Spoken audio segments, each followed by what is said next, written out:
Eeldrop and Appleplex. By T.S. Eliot.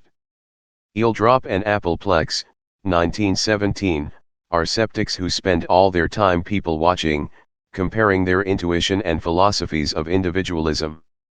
I test people, said Eeldrop, by the way in which I imagine them as waking up in the morning. An illustration for the story Eeldrop and Appleplex by the author T.S. Eliot. Central Police and Fire Station, Allentown, Pennsylvania, 1917. Eeldrop and Appleplex rented 2 small rooms in a disreputable part of town. Here they sometimes came at nightfall, here they sometimes slept, and after they had slept, they cooked oatmeal and departed in the morning for destinations unknown to each other. They sometimes slept, more often they talked, or looked out of the window. They had chosen the rooms and the neighborhood with great care. There are evil neighborhoods of noise and evil neighborhoods of silence, and Eeldrop and Appleplex preferred the latter, as being the more evil. It was a shady street, its windows were heavily curtained, and over it hung the cloud of a respectability which has something to conceal. Yet it had the advantage of more riotous neighborhoods nearby, and Eeldrop and Appleplex commanded from their windows the entrance of a police station across the way. This alone possessed an irresistible appeal in their eyes. From time to time the silence of the street was broken. Whenever a malefactor was apprehended, a wave of excitement curled into the street and broke upon the doors of the police station.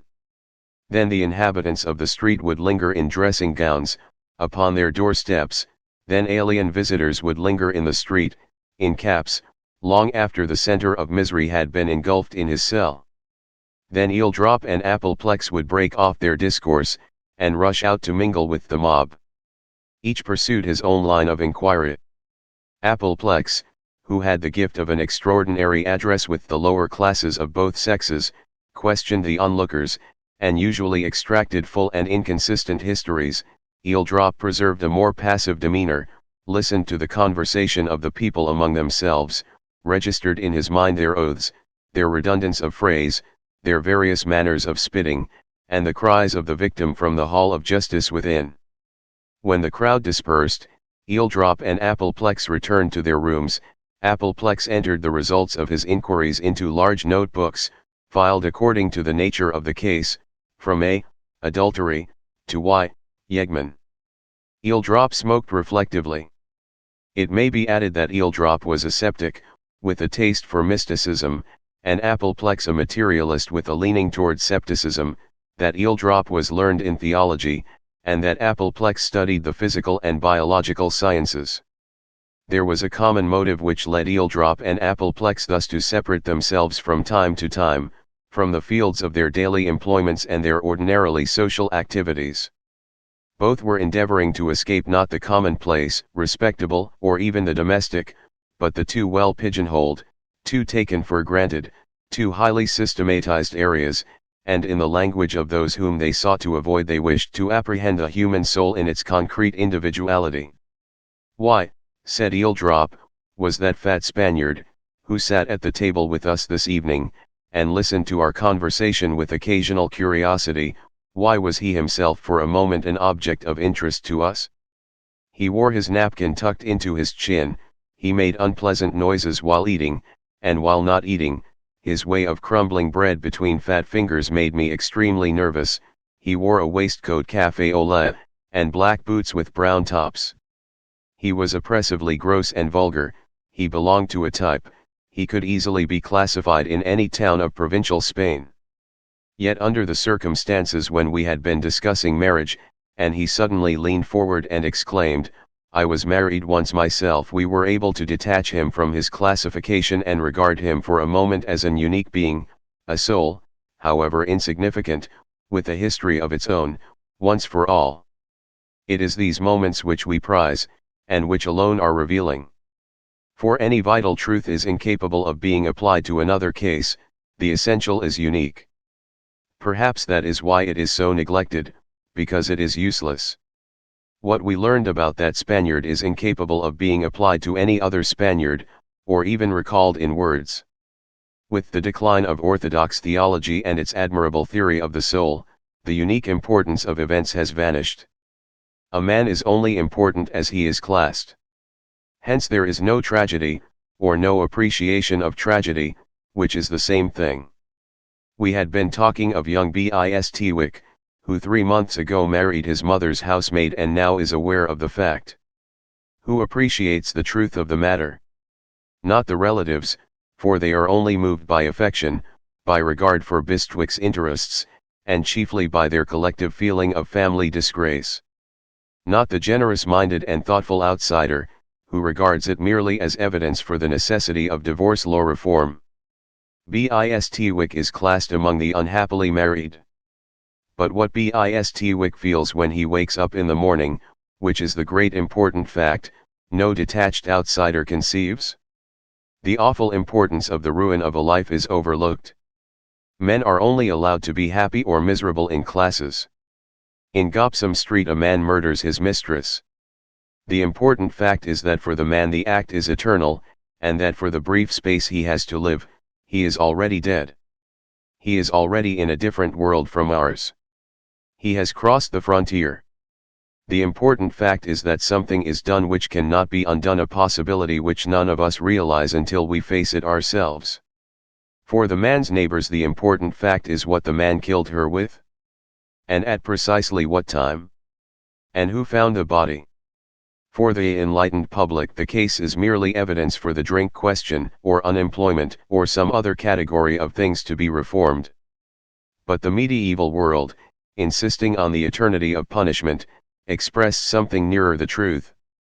What you say, replied Apoplex, commands my measured adherence. I should think, in the case of the Spaniard, and in the many other interesting cases which have come under our attention at the door of the police station, what we grasp in that moment of pure observation on which we pride ourselves, is not alien to the principle of classification, but deeper. We could, if we liked, make excellent comment upon the nature of provincial Spaniards, or of destitution, as misery is called by the philanthropists, or on homes for working girls. But such is not our intention. We aim at experience in the particular centers in which alone it is evil. We avoid classification. We do not deny it. But when a man is classified, something is lost. The majority of mankind live on paper currency. They use terms which are merely good for so much reality, they never see actual coinage. I should go even further than that, said Eeldrop. The majority not only have no language to express anything save generalized man, they are for the most part unaware of themselves as anything but generalized men. They are first of all government officials, or pillars of the church, or trade unionists, or poets, or unemployed. This cataloging is not only satisfactory to other people for practical purposes, it is sufficient to themselves for their life of the spirit. Many are not quite real at any moment. When Woolstrip married, I am sure he said to himself, now I am consummating the union of two of the best families in Philadelphia. The question is, said Apoplex, what is to be our philosophy? This must be settled at once. Mrs. Howickston recommends me to read Bergson. He writes very entertainingly on the structure of the eye of the frog. Not at all, interrupted his friend.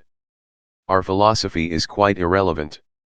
The essential is, that our philosophy should spring from our point of view and not return upon itself to explain our point of view. A philosophy about intuition is somewhat less likely to be intuitive than any other. We must avoid having a platform. But at least, said Apoplex, we are individualists. No. Nor anti-intellectualists. These also are labels. The individualist is a member of a mob as fully as any other man, and the mob of individualists is the most unpleasing, because it has the least character. Nietzsche was a mob man, just as Bergson is an intellectualist. We cannot escape the label, but let it be one which carries no distinction, and arouses no self-consciousness. Sufficient that we should find simple labels, and not further exploit them. I am, I confess to you, in private life, a bank clerk. And should, according to your own view, have a wife, 3 children, and a vegetable garden in a suburb, said Apoplex. Such is precisely the case, returned Eeldrop, but I had not thought it necessary to mention this biographical detail. As it is Saturday night, I shall return to my suburb. Tomorrow will be spent in that garden. I shall pay my call on Mrs. Howickston, murmured Appleplex. 2. The suburban evening was grey and yellow on Sunday. The gardens of the small houses to left and right were rank with ivy and tall grass and lilac bushes. The tropical South London verdure was dusty above and mouldy below. The tepid air swarmed with flies. Eeldrop, at the window, welcomed the smoky smell of lilac, the gramophones, the choir of the Baptist chapel, and the sight of 3 small girls playing cards on the steps of the police station. On such a night as this, said Eeldrop, I often think of Scheherazade, and wonder what has become of her. Appleplex rose without speaking and turned to the files which contained the documents for his survey of contemporary society. He removed the file marked London from between the files Barcelona and Boston where it had been misplaced, and turned over the papers rapidly. The lady you mention, he rejoined at last, whom I have listed not under S but as Edith, alias Scheherazade, has left but few evidences in my possession. Here is an old laundry account which she left for you to pay, a check drawn by her and marked R/D, a letter from her mother in Honolulu, on ruled paper, a poem written on a restaurant bill to Athis and a letter by herself, on Lady Equistep's best note paper, containing some damaging but entertaining information about Lady Equistep. Then there are my own few observations on 2 sheets of foolscap. Edith, murmured Eeldrop, who had not been attending to this catalogue, I wonder what has become of her. Not pleasure, but fullness of life, to burn ever with a heart gem-like flame, those were her words. What curiosity and passion for experience. Perhaps that flame has burned itself out by now. You ought to inform yourself better, said Appleplex severely. Edith dines sometimes with Mrs. Howickston, who tells me that her passion for experience has taken her to a Russian pianist in Bayswater. She is also said to be present often at the anarchist tea rooms, and can usually be found in the evening at the Café de l'Orangerie. Well, replied Eeldrop, I confess that I prefer to wonder what has become of her. I do not like to think of her future. Scheherazade grown old. I see her grown very plump, full-bosomed, with blonde hair, living in a small flat with a maid, walking in the park with a Pekingese, motoring with a Jewish stockbroker. With a fierce appetite for food and drink, when all other appetite is gone, all other appetite gone except the insatiable increasing appetite of vanity, rolling on 2 wide legs, rolling in motor cars, rolling toward a diabetic end in a seaside watering place. Just now you saw that bright flame burning itself out, said Appleplex, now you see it guttering thickly, which proves that your vision was founded on imagination, not on feeling. And the passion for experience, have you remained so impregnably pre-Raphaelite as to believe in that? What real person, with the genuine resources of instinct, has ever believed in the passion for experience? The passion for experience is a criticism of the sincere, a creed only of the histrionic. The passionate person is passionate about this or that, perhaps about the least significant things, but not about experience. But Marius, de Escience, Edith. But consider, said Eeldrop, attentive only to the facts of Edith's history, and perhaps missing the point of Appleplex's remarks, her unusual career. The daughter of a piano tuner in Honolulu, she secured a scholarship at the University of California, where she graduated with honors in social ethics. She then married a celebrated billiard professional in San Francisco, after an acquaintance of 12 hours, lived with him for 2 days, joined a musical comedy chorus, and was divorced in Nevada. She turned up several years later in Paris and was known to all the Americans and English at the Café du Dôme as Mrs. Short. She reappeared in London as Mrs. Griffiths, published a small volume of verse, and was accepted in several circles known to us. And now, as I still insist, she has disappeared from society altogether. The memory of Scheherazade, said Appleplex, is to me that of birds' custard and prunes in a Bloomsbury boarding house. It is not my intention to represent Edith as merely disreputable. Neither is she a tragic figure. I want to know why she misses. I cannot altogether analyze her into a combination of known elements, but I fail to touch anything definitely unanalyzable. Is Edith, in spite of her romantic past, pursuing steadily some hidden purpose of her own? Are her migrations and eccentricities the sign of some unguist consistency?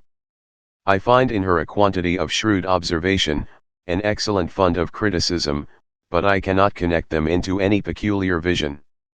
Her sarcasm at the expense of her friends is delightful, but I doubt whether it is more than an attempt to mold herself from outside, by the impact of hostilities, to emphasize her isolation. Everyone says of her, how perfectly impenetrable. I suspect that within there is only the confusion of a dusty garret. I test people, said Eeldrop, by the way in which I imagine them as waking up in the morning. I am not drawing upon memory when I imagine Edith waking to a room strewn with clothes, papers, cosmetics, letters, and a few books, the smell of violets de Parme and stale tobacco. The sunlight beating in through broken blinds, and broken blinds keeping out the sun until Edith can compel herself to attend to another day. Yet the vision does not give me much pain. I think of her as an artist without the slightest artistic power. The artistic temperament began Appleplex. No, not that. Eeldrop snatched away the opportunity. I mean that what holds the artist together is the work which he does. Separate him from his work and he either disintegrates or solidifies. There is no interest in the artist apart from his work. And there are, as you said, those people who provide material for the artist. Now Edith's poem to Athis proves beyond the shadow of a doubt that she is not an artist. On the other hand, I have often thought of her, as I thought this evening, as presenting possibilities for poetic purposes. But the people who can be material for art must have in them something unconscious, something which they do not fully realize or understand. Edith, in spite of what is called her impenetrable mask, presents herself too well. I cannot use her, she uses herself too fully. Partly for the same reason, I think, she fails to be an artist. She does not live at all upon instinct. The artist is part of him a drifter, at the mercy of impressions, and another part of him allows this to happen for the sake of making use of the unhappy creature. But in Edith the division is merely the rational, the cold and detached part of the artist, itself divided.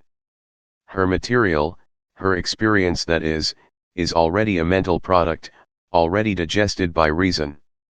Hence Edith, I only at this moment arrive at understanding, is really the most orderly person in existence, and the most rational. Nothing ever happens to her, everything that happens is her own doing. And hence also, continued Appleplex, catching up the thread, Edith is the least detached of all persons, since to be detached is to be detached from one's self, to stand by and criticize coldly one's own passions and vicissitudes. But in Edith the critic is coaching the combatant. Edith is not unhappy. She is dissatisfied, perhaps. But again I say, she is not tragic, she is too rational. And in her career there is no progression, no decline, or degeneration. Her condition is once and for always. There is and will be no catastrophe. But I am tired. I still wonder what Edith and Mrs. Howickston have in common. This invites the consideration, you may not perceive the connection, of sets and society, a subject which we can pursue tomorrow night. Appleplex looked a little embarrassed. I am dining with Mrs. Howickston, he said. But I will reflect upon the topic before I see you again.